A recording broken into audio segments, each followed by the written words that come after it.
someone becomes obsessed, totally focused on a particular celebrity. Now, some of the people who seem to suffer from celebrity worship syndrome, there's no other way to put it, they are quite strange, okay? So some of Justin Bieber's fans have changed their last name to Bieber, normally girls, I think. Some of Justin Bieber's fans have got tattoos of his face on their body, which probably won't be really cool when they're 70 or 80. This girl has cut off her hair because it touched Justin Bieber when she had a photo with him. Okay, so that bit of hair there that's circled, that's the bit of hair that she cut off, because I suppose it could always grow back, couldn't it? In some cases. This guy has had plastic surgery, $30,000 worth of plastic surgery, to look more like Justin Bieber. And I don't even think he does. What a waste of money. Some of these fans have literally transformed their bodies, they have changed their lives as a form of worship, as a form of tribute to their favourite celebrity. Now, 400 years ago, there was a theologian called John Calvin, and he said that the human heart is an idol factory. It's essentially easier to produce something to worship that we can see and that we can touch than to worship someone who is invisible and intangible. And so if you've been with us for the last few weeks, you'll know we've been tracking through a series called Counterfeit Gods, where in this teaching series we're just trying to be exploring the human tendency to elevate created things into the place of the Creator himself. This is where we worship, where we value, where we honour, where we pursue, where we celebrate stuff and the people of this world rather than the one who made the world. And so we've sort of looked at over the last few weeks common idols like love and relationships, like money, like success, like power, but there's a whole lot of other idols that we can then worship. And there's a lot of stuff that distracts us from focusing on God. And I don't know if you've ever sort of sat and thought about it, but it can actually be pretty overwhelming. But I want to tell you this morning, friends, that there is hope. There is a way to push aside the stuff that would deter us from God, the things of this world which would just tie us up and hold us back from being the people that God has created us to be. And so these idols that we struggle with can be replaced by God. Now, I know you might think I'm stating the obvious, but let me explain. I'm going to put up a picture for you, and it is of a New Zealand $100 note. Two of them actually, but one of them is fake. Which one do you think is the fake one? Bottom one? Anyone going for the top one?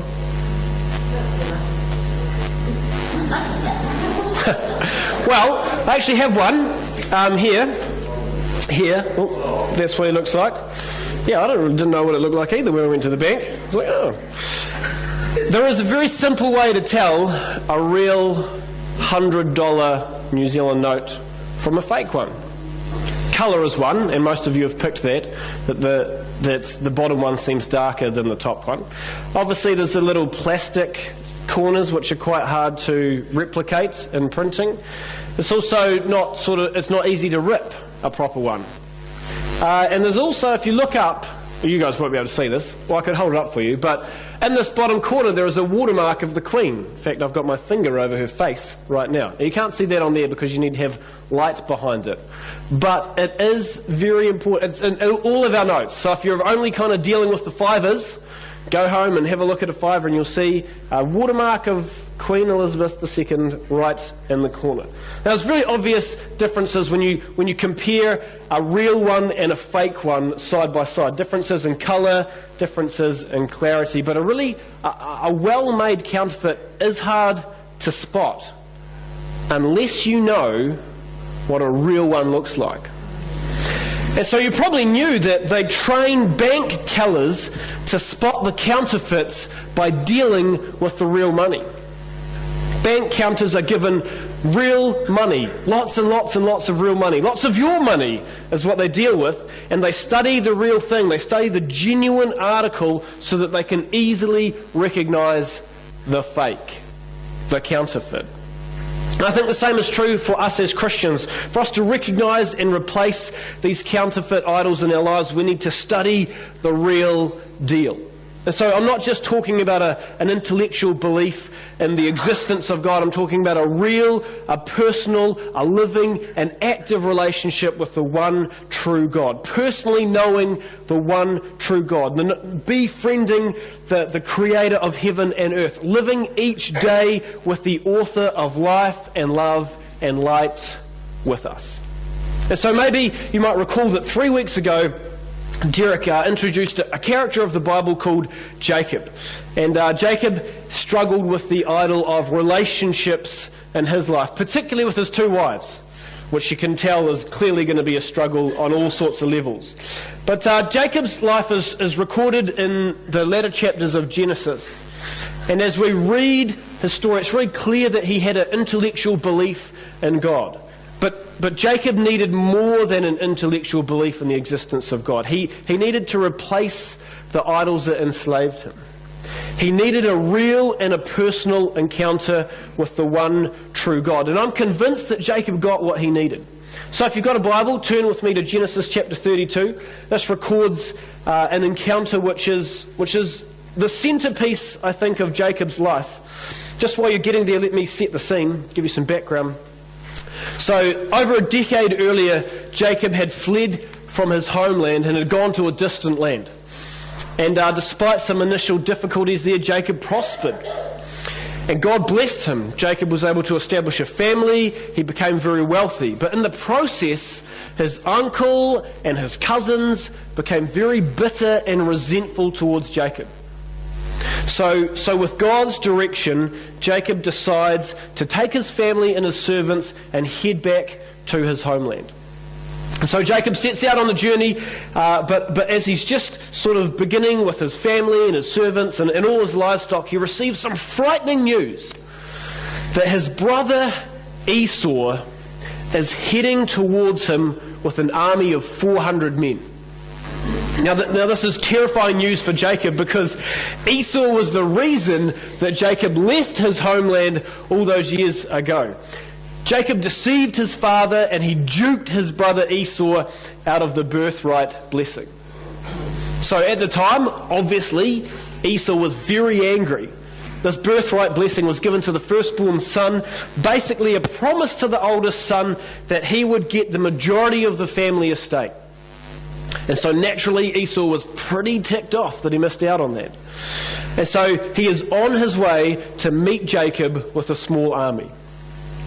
So what do you do if you're Jacob? I mean, Jacob springs into action. The first thing he does is he prays to God for protection and deliverance. And then he selects 550 of his animals and he sends them off as a bit of an advanced gift to Esau.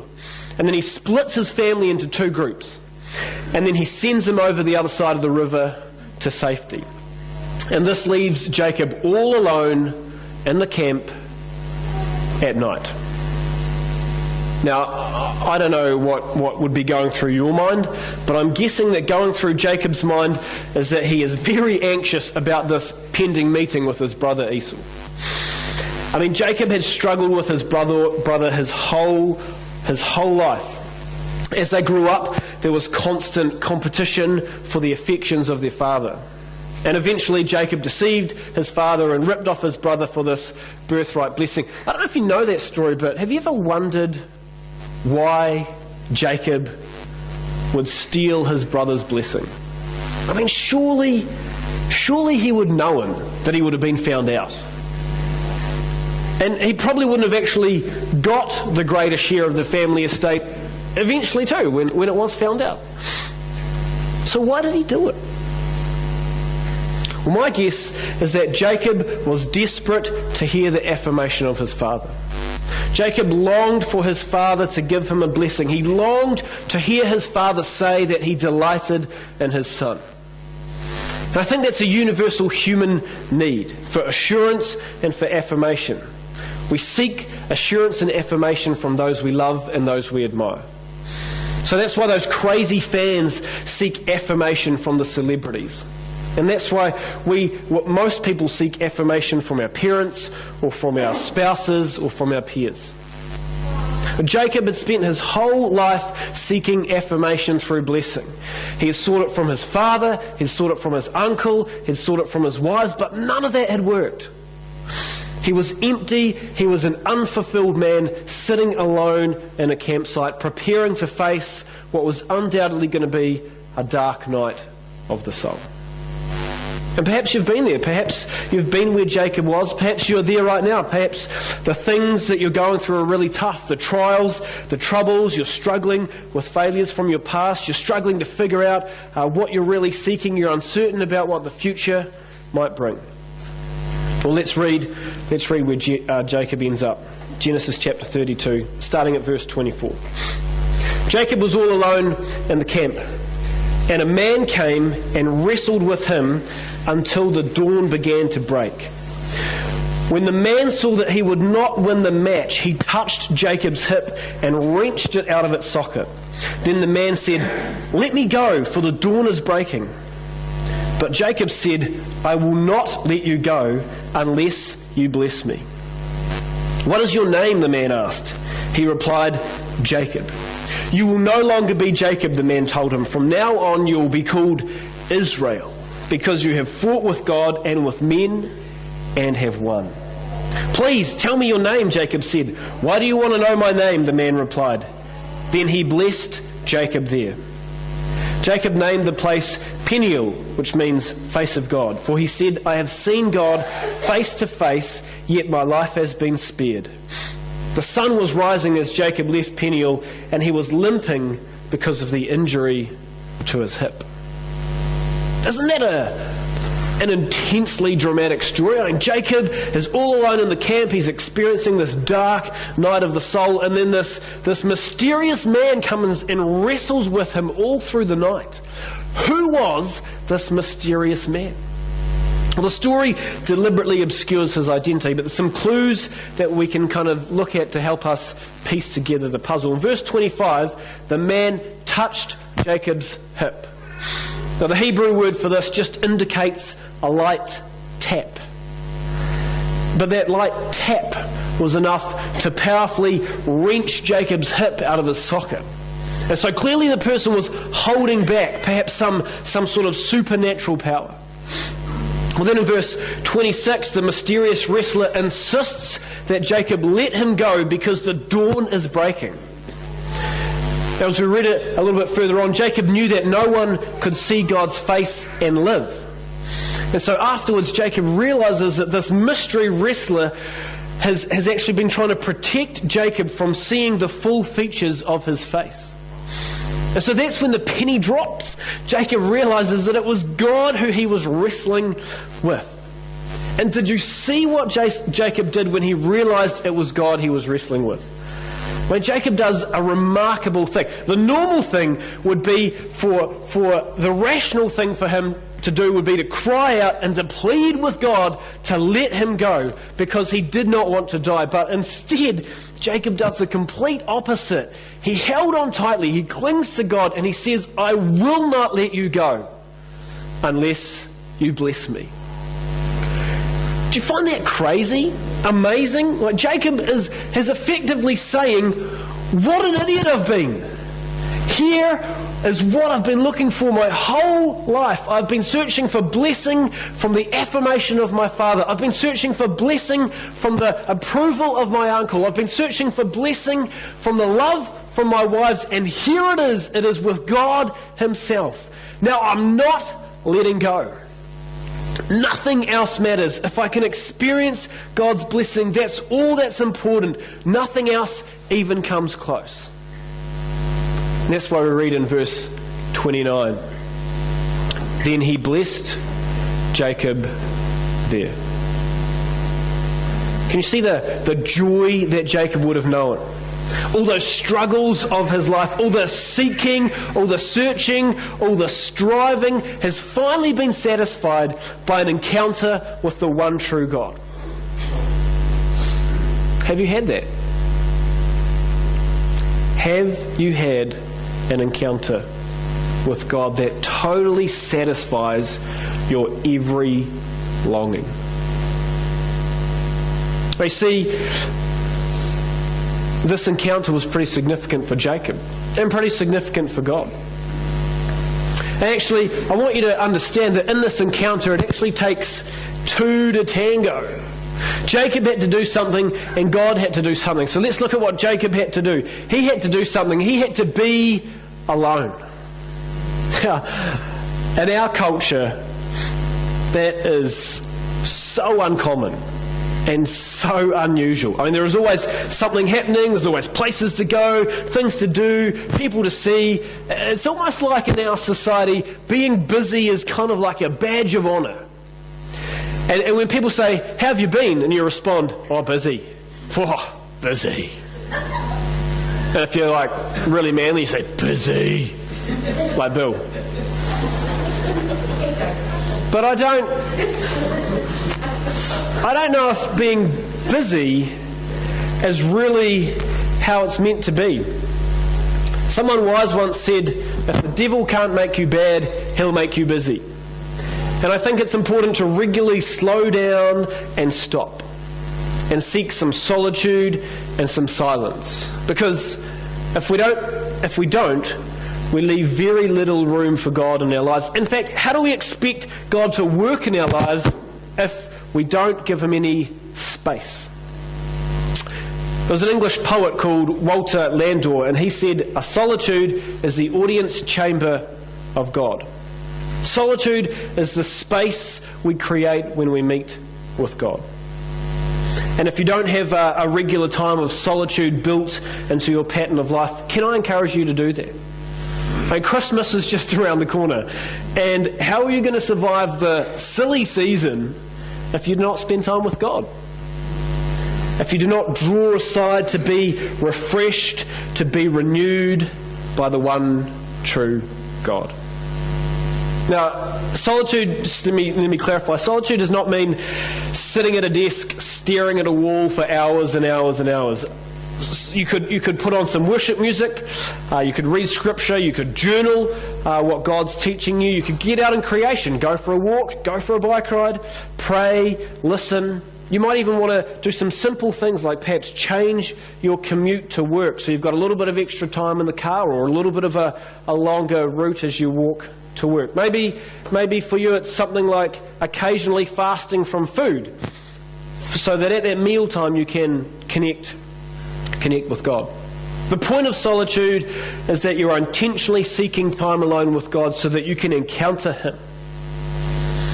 Do you think that's important? Do you think you can do it?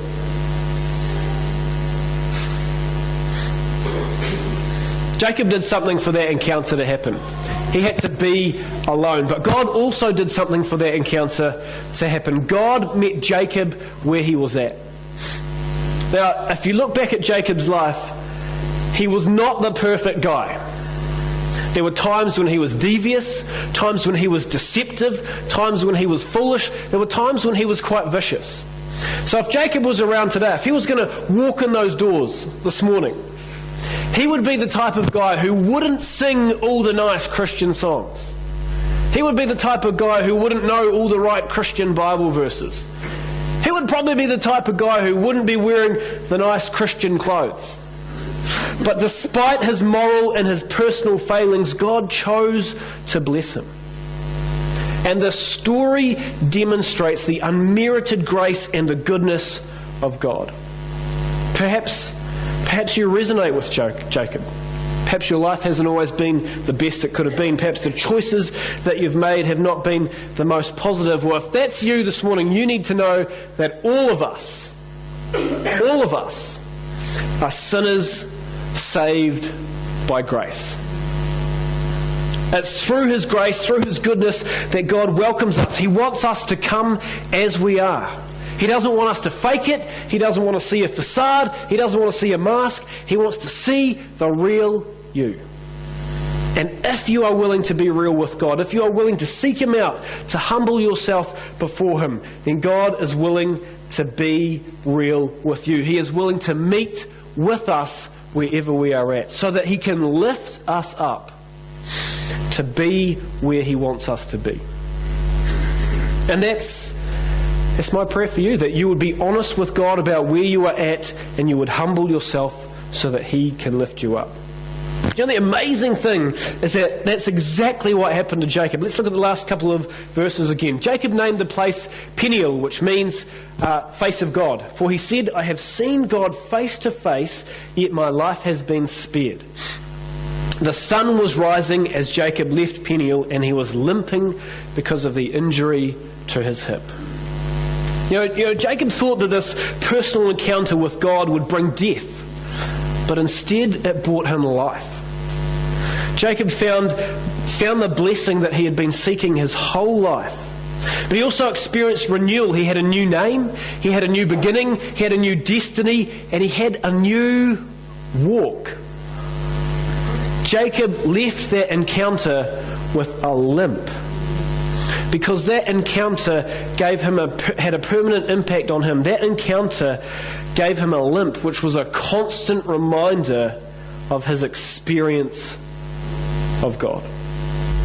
And so when God meets with us, He never leaves us how He finds us. Out of His generous grace, He offers to transform our lives, to bring renewal and refreshment and restoration. And so the result of that encounter was Jacob's life was changed. Not only could he face the next day and meet Esau, but he goes on to father a dynasty of people, the people of Israel, who God had chosen to share His message of grace and truth with all humanity.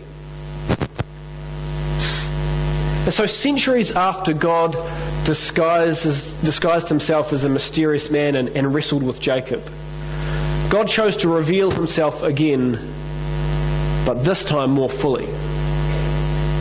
Christians believe that 2,000 years ago, the Son of God stepped out of eternity and He squeezed Himself into human skin, and He walked this dusty planet as the man Jesus Christ. And Jesus was here for so much more than a wrestling match.